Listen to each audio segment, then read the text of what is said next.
So జేఎన్టీహెచ్లో వచ్చేసరికి ఇప్పుడు 1112 BTech paper valuation complete అయిపోయిందని చెప్పేసి మనం మాట్లాడుకుందాం, ఆన్లైన్ ఆఫ్లైన్. సో చాలా మంది వచ్చేసరికి ఇప్పుడు జరిగిన సెకండ్ ఇయర్ థర్డ్ ఇయర్తో కంపేర్ చేసుకున్నట్టయితే ఇప్పుడు మాల్ ప్రాక్టీస్ కేసెస్ ఉంటాయి కదా, ఇప్పుడు ఏ ఇయర్కైనా లేకుండా ఉండవు, అది రెగ్యులర్ అయినా సప్లై అయినా R22 అయినా R18 అయినా R16 అయినా R15 అయినా. మరి ఇప్పుడు జేఎన్టీహెచ్ 1112 బీటెక్ ఎగ్జామ్స్లో వచ్చేసరికి మాల్ ప్రాక్టీస్ కేసెస్ కన్సిడర్ చేస్తారా, చేస్తే రిజల్ట్లో ఎలా వస్తుంది? సో దాని గురించి అడుగుతా ఉన్నారు. మీకు ఏమైనా డౌట్స్ ఉంటే కాల్ మీ 4 యాప్ ఐడీస్ వచ్చేసరికి టెలిగ్రామ్ గ్రూప్లో ఇచ్చానంటే ఆ టెలిగ్రామ్ గ్రూప్లో జాయిన్ అయ్యి ఖచ్చితంగా అయితే కాల్ చేయండి. సో ఇక్కడ కనిపిస్తుంది కదా. సో ఇక వచ్చేసరికి ఏంటంటే ఈ మాల్ ప్రాక్టీస్ కేసెస్, సో మొన్న థర్డ్ ఇయర్ రిజల్ట్స్ డిక్లేర్ అయినాయి. So one of the student వచ్చేసరికి ఒక సబ్జెక్ట్లో వచ్చేసరికి మాల్ ప్రాక్టీస్ కింద బుక్ అయ్యాడు. అతనితో గిటర్లు ఏం రాపించుకోలేదు, కానీ అది ఎగ్జామ్ రాయిపోయకుండా బయటకు పంపించేశారు. మరి అప్పుడు అబ్జర్వర్ వచ్చిన వాళ్ళు మరి యూనివర్సిటీకి ఏమన్నా మెయిల్ ఏమన్నా పెట్టాడేమో, కానీ మొత్తానికైతే ఇతనిది ఆ ఒక్క సబ్జెక్ట్ కాకుండా అన్ని సబ్జెక్టులు ఆ సెమ్లో రాసినవి మాల్ ప్రాక్టీస్ పెట్టడం అయితే జరిగిందనమాట. సో ఇంతకుముందు నేను ఒక వీడియో చేశాను, జరిగింది ఇది.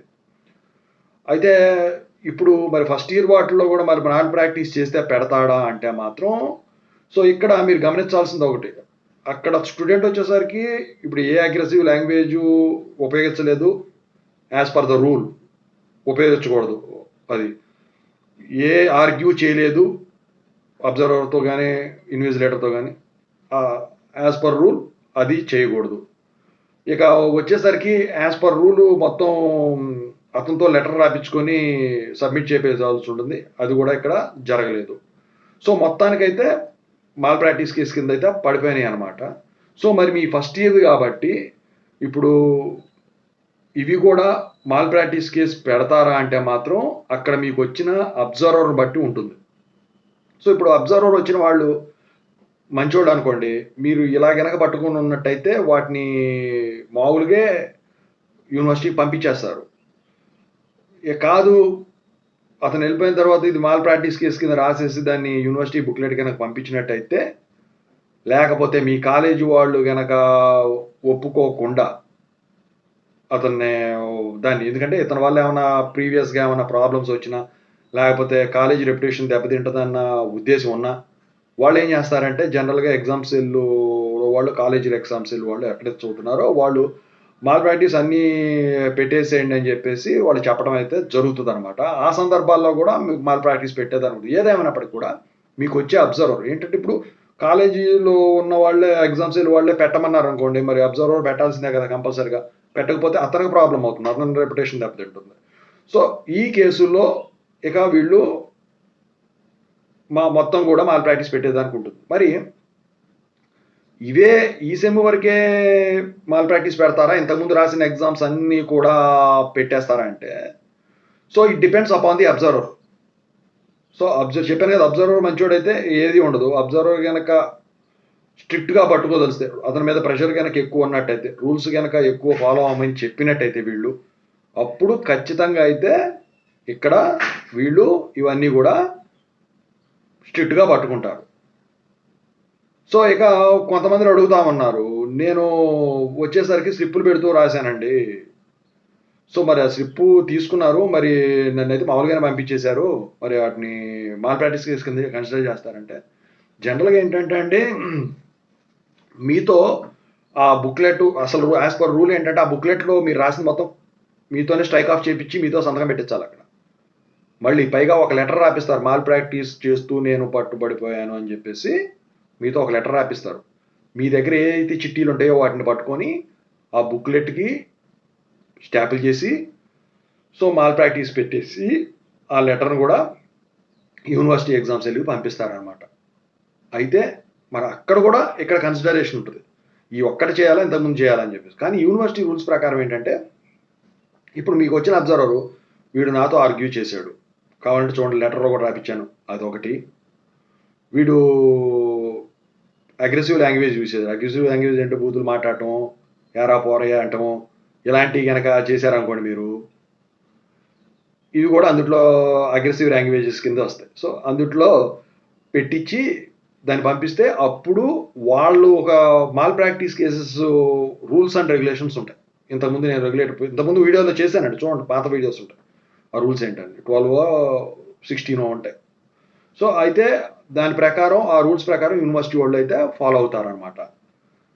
సో ఇంకొక కేసు ఏంటంటే సార్ నేను వెనక్కి తిరిగి ఆన్సర్ చూపిస్తుంటే సో చూసిన వాడిని ఏమనకుండా నాది పట్టుకున్నారండి, నాది లాక్కొని బయటికి పంపించేశారండి అంటే. సో ఆ కేసులో ఏంటంటే మీకు పెద్దగా నాకు తెలిసి ప్రాబ్లం ఉండదు, ఎందుకంటే మీరు లెటర్లు ఏమి రాయించలేదు, మీతో స్ట్రైక్ ఆఫ్ చేయించలేదు, ఏమీ చేయలేదు కాబట్టి మీరు సైలెంట్గా బతిమాలతారు. బతిమాలటం అనేది ఆర్గ్యూయింగ్ కాదు. ఏంటంటే ఇప్పుడు పట్టుకున్నానుగో, ఎందుకు పట్టుకున్నావు నన్ను, నేనేం చేశా, వాడు పిలిచాడు, ఇలాంటి వాడిన ఒరే తురే అని అన్నా కూడా అన్నీ కూడా అగ్రెసివ్ తీసుకుంటూ ఉంటాయి. ఓకేనా. సో వాళ్ళు ఎట్లా ఉంటారంటే అప్పుడు నువ్వే ఎలా ఉన్నావు అంటే మీ కాలేజీలో వాళ్ళు ఇంకెట్లా ఉంటారా అనే ఉద్దేశం వాళ్ళతో లోపల మనసులో ఉండిపోద్ది. ఓకేనా. సో అప్పుడు ఇక వాళ్ళని ఏమనలేరు కదా. ఇప్పుడు స్టూడెంట్ అన్నట్టు పెద్ద పెద్ద వాళ్ళని ఆడ కూర్చుని ఉన్నవాడిని అంటే వీళ్ళు ఊరుకోరు కదా, వచ్చేస్తారు కదా పక్కనంతా ఇక. సో అందుకని చెప్పేసి ఇక వాడు వెళ్ళిపోయాను, ఇక చేసేది ఏంటి, నీ మీదే పడుతుంది ఆ ప్రెషర్ అనేది. సో ఇక అందుకనే మీకు ఎప్పుడు కూడా భయంగా ఉండండి ఎప్పుడూ కూడా. అది ఒకవేళ దొరికిన పోతే ఏమవుద్ది, సప్లై రాసుకోవచ్చు, కాకపోతే వాళ్ళతో ఆర్గ్యూ చేసి వాళ్ళని చికా చేసి మళ్ళీ దాన్ని హైలైట్ చేసి ఇదంతా అవసరం మీకు, డబ్బులు మీకే పక్క ఎవరికి ఉండదు అక్కడ. సో అందుకని చెప్పేసి మీరు ఏం చేసినా సైలెంట్గా వెళ్ళిపోవడం మంచిదండి సందర్భం, ఎందుకంటే చాలామంది స్టూడెంట్స్ అడుగుతున్నారు. ఓకేనా. సో ఇంకా కొన్ని రూల్స్ ఉన్నాయి, అవన్నీ కూడా అందుట్లో ఉన్నాయండి. ఇంకో కొంతమంది అడుగుతున్నారు, ఇప్పుడు సార్ మరి నేను బయట లాస్ట్ పేజ్ నెంబరు అవి వేయలేదండి, మరి ఇవి మాల్ ప్రాక్టీస్ కేసు కింద వస్తాయి అని చెప్పేసి. ఏంటంటే వాళ్ళు ఏ ఊహాజిత లోకంలో ఉన్నారంటే ఇది లాస్ట్ పేజ్ నెంబర్ వేయలేదంటే ఇటు కాపీ కొడతా ఉండొచ్చు, మర్చిపోయి ఉండొచ్చు ఆ కాపీ కొట్టే పనిలో అని చెప్పేసి అది మాల్ ప్రాక్టీస్ కేసు కింద వెళ్తుంది. అది అవన్నీ ఊహాజిత్రాలు ఇలాంటివి ఉండవండి అక్కడ. ఊహా సంబంధిత రెగ్యులేషన్ రూల్స్ అనేవి ఇంకా రాలా. ఓకేనా. ముందు వస్తాయో మరి ఏ వచ్చింది కాబట్టి. సో అందుకని చెప్పేసి అది మీది పెద్ద ప్రాబ్లం కాదండి. లాస్ట్ పేజ్ నెంబర్ మీరు మర్చిపోయినా ఒకవేళ మీ న్యూస్ లెటర్ కన్నా చూస్తే వేస్తాడు, లేకపోతే మీ అనుకున్న వాళ్ళతో ఎవరో వాళ్ళు వేపిస్తుంటారు. సాధారణంగా ఈ చిన్నవి ఇక్కడ ఎగ్జామ్స్లో ఇది అవుతుంది, కాకపోతే మీరు మాత్రం అది ఎప్పుడు కూడా రిపీట్ చేయొద్దండి ఖచ్చితంగా అయితే. అవి ఖచ్చితంగా అయితే ఒక్కోసారి కన్సిడర్ చేస్తారు స్కానింగ్ చేసేవాళ్ళు స్ట్రిక్ట్గా పట్టుకునే వాళ్ళు అయితే, ఎందుకంటే వాళ్ళకి ఫ్రస్ట్రేషన్లో ఉంటారు, స్కానింగ్ చేసి చికాకు వచ్చేసేసి ఆ పనులు మీద పడి పనులు అంతా వదిలేసి మధ్యలో వెళ్ళిపోతారు చికాకు వచ్చేసేసి. అట్లాంటప్పుడు ఏంటంటే నీది స్కాన్ చేయకుండా పక్కన పడేసాడు అనుకోండి ఆ చికాకులో, మళ్ళీ ఇబ్బంది పడతారు. అందుకని లాస్ట్ పేజ్ నెంబరు వేయండి. ఓకేనా. సో అదనమాట ఓవరాల్గా. ఎవరు కోపం వచ్చినా నీకే దెబ్బ ఈ విషయంలో. అది మనసులో పెట్టుకొని జాగ్రత్తగా ఎగ్జామ్స్ రాసుకోండి.